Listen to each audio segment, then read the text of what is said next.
وہ جو 4-5 لوگ تھے نا مکہ مکرمہ میں، انہوں نے بہت ہی اسلام کی مخالفت کی حد کر دی تھی.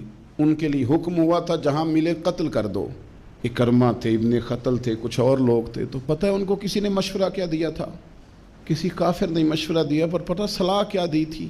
اس نے کہا تھا تم نے بڑی زیادتیاں کی ہیں، بڑے بے ادب ہو، کسی صحابی کے قابو نہ آنا، مار دیے جاؤ گے. اپنی خطاؤں کے سبب سے تم مار دیے جاؤ گے، لیکن اگر کسی طریقے چھپتے چھپاتے رسول پاک کی بارگاہ میں پہنچ جاؤ نا، اگر وہاں کسی طریقے چلے جاؤ. ہم نے پوچھا معافی کیسے مانگیں گے، منہ کیسے دکھائیں گے، ہم نے اتنے ظلم کیے، اتنی زیادتیاں کی، کیسے معافی مانگیں گے؟ تو کہنے والے نے کہا کہ نہیں کچھ نہیں، تم بس کہہ دینا ہم آ گئے.